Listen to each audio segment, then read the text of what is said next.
So, few days ago lang na nag-share ako sa inyo ng video regarding my S-Loan na winidraw ko nga siya and buo ko na siyang natatanggap. Dahil nga po binigyan ako ng voucher ni S-Loan na mawi-waive po ang aking admin fee na 1%.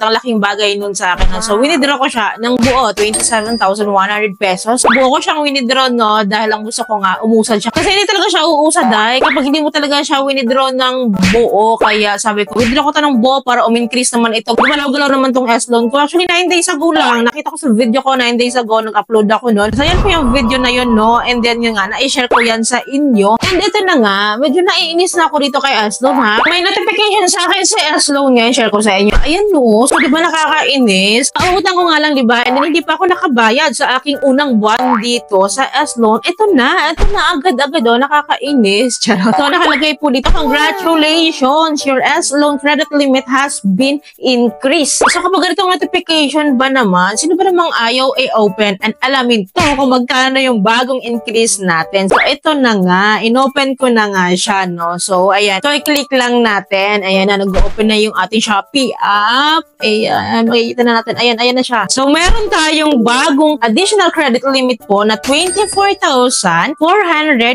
pesos. Laki. Ang laki ng increase niya sa akin ngayon. Kasi ang aking current offer talaga dito is 27,150 pesos, diba? So, plus 24,450 pesos to make it 51,600 pesos na ang offer ko or ang aking loan offer, ang aking credit limit dito sa S-Loan. Ang laki!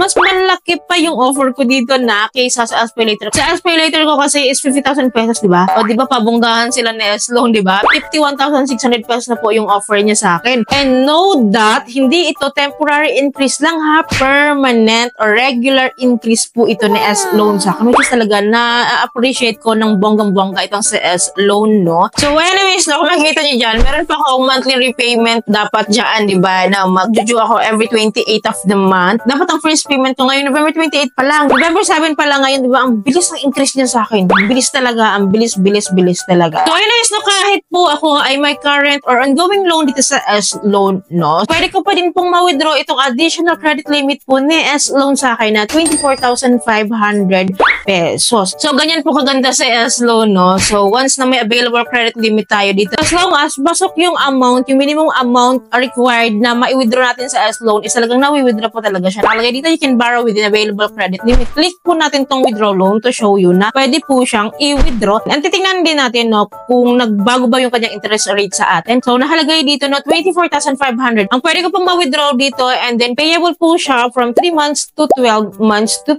pay. And then, ang notice ko po dito is buhay na buhay po ang aking 1% na admin fee, which is wala po tayong voucher ngayon. Hindi tayo binigyan ng promo ni S-Loan. Unlike nga po, nung nag-withdraw ako previously lang, no, yung 27,100, no, na-waive itong aking admin fee. Kaya kaninganyo din ako na i-withdraw siya kasi wala akong admin fee noon. So, ngayon, nagbabalik na siya. Wala na siyang pa-voucher. Sana bumalik yung kanyang promo or voucher sa atin, no? But anyways, natingnan natin kung magkano po yung ating interest rate dito. Baka, malay mo, nagbago, diba? So, click lang natin itong monthly repayment. Dito natin makikita yung kanyang interest rate. So, as you have noticed, wala namang nagbago sa aking interest rate dito sa S-Loan. Standard po talaga to. From the beginning after now, ganito talaga yung interest rate offer niya sa akin. Hindi siya bumaba dahil 4.95% a month pa din siya. But anyways, good pa rin yan. Kahit pa paano, is mababa pa rin siya compared sa ibang loan app na matataas.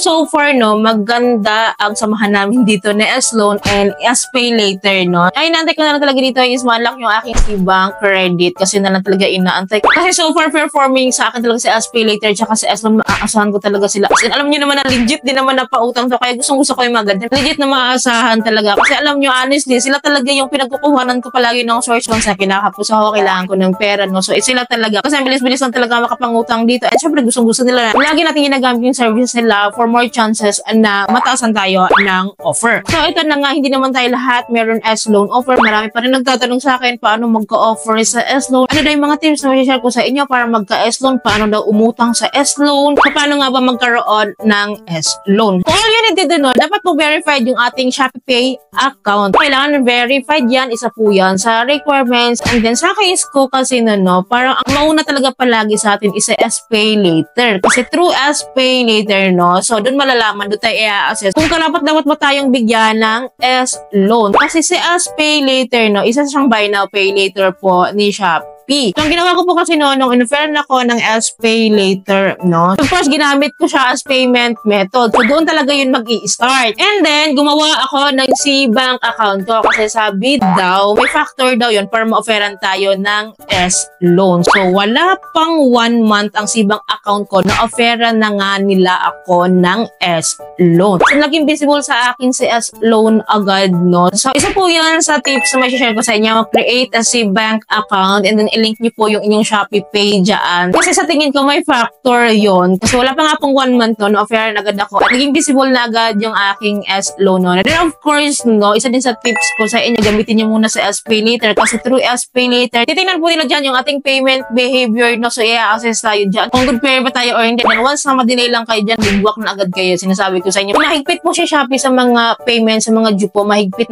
po siya dyan. So, wag na wag po kayo talagang pasaway sa pagbabayad kasi dyan po talaga tayo i-assess niyan. So, sa mga bago pa lang dito at wala pang mga S-loan, no? Paano ka ba malalaman kung may offer na po tayo? So, malalaman natin na visible na sa atin and may offer na tayo, may pagkakataon natin ma-activate sa S-loan, no? So, punta lang po tayo sa Finance Circle page. Click lang po natin yan, then select natin sa S-loan and then click po natin agad-agad, no? And then kapag nakita nyo na po na you can activate S-loan na, all you need to do, of course, kailangan talagang i-activate yan para makita nyo yung offer nyo. So, eto ha, hindi porket na-activate natin is may utang na agad tayo. Hindi ganon. So, nag-activate lang po tayo para makita natin, malaman natin, magkano po ba talaga yung offer sa atin ni S-loan. So, it doesn't mean nangutang ka na again. It doesn't mean nakapangutang ka na. Nag-activate lang po muna tayo. So, anyways, to activate S-loan po, i-click lang po natin yung activate now and then we need to enter the one-time password po and then upload a valid government ID. So, ito po yung mga list ng ID po na nire-require nila kahit isa po dyan is pwede po nating i-submit. Then after that, we need to fill out the application form with the required details. So, ating basic information po ito. And then read the policies and terms and conditions. Then tick the boxes if you agree, then click confirm. And also, after that po, you may choose to complete additional tasks to get an additional credit limit. So, then afterward po, we need to go through a liveness check po and then select start facial verifications. And then po, after completing the liveness check, we will be notified of our approval within 24 hours. So, once approved po, we will receive a notification confirming the activation of our S-loan account. So, on my case po, na real time naman po malalaman din yung ating offer kung approved tayo or not. So, magna-notify po sa atin sa S-loan like that. So, nakalagay po dyan, congratulations, your S-loan account has been activated. Tap here to withdraw now. So, through that po, malalaman na po natin ang ating loan offer. So, FYI lang po na yung credit limit po na binibigay sa atin is based daw po yun sa internal credit assessment criteria po sa eligible buyers. And please know po na once na decided tayong i-withdraw yung ating S-loan offer, no? So, mapupunta po yan, automatically, wala po tayong choice. Hindi mapupunta po yan sa ating Shopee Pay account. Kaya nga po sinasabi ko sa inyo na dapat verified yung ating account kasi hindi nyo yan mapapakinabangan kung hindi verified yung account nyo. So, kapag nasa Shopee Pay account na yan, so, wala na tayong ibang gawin kundi gamitin natin siya pambayad natin sa ating mga orders sa Shopee. Of course, pwede natin yan i-send sa ating mga e-wallets and then sa bank accounts natin para maging cash po siya. So, ganun po ang application process po and activation process po ng S-loan, no? Para successfully po na magkaroon po tayo ng S-loan. So, personally din talaga matagal na ako sa S-loan. Lagi naman ako nag-share sa inyo regarding that. And based din sa experience ko, once po na may S-loan offer tayo, no? So, hindi po siya katulad ng iba, no, na kahit hindi mo siya ginagamit, nag-i-increase siya, hindi ganun sa S-loan. Kailangan talaga siyang gamitin para ma-increasean tayo. So, sa previous nga po na withdrawal ko sa S-loan, hindi ko yung ginamit na parang almost 3 to 5 months ata bago ko siya withdraw, no? So, hindi po talaga siya nag-increase, but hindi rin naman nawala ang kanyang offer. So, nandiyan lang siya. So, nung ginamit ko siya, withdraw ko siya, wala pang 1 month, hindi pa ako nakapagbayad ng first month ko. Yun nga, may increase tayo. Ang laki ng increase, ha? In fairness, ha? Ang laki ng increase. Ang laki na rin ng loan offer ko dito. Kaya kayo, ingatan nyo yung mga account nyo dito sa SPay later sa S-loan, no? Kasi legit talaga yan nag-increase. Once na regular natin siyang ginagamit talaga, legit Yun. So, sino po dito sa inyo yung may mga matataas na offer na higher than my offer, no? So, my offer is 51,600 pesos. So, sino dito yung may matataas pa sa akin na offer? You can comment down below po, no? And then, i-share nyo na rin yung experience nyo sa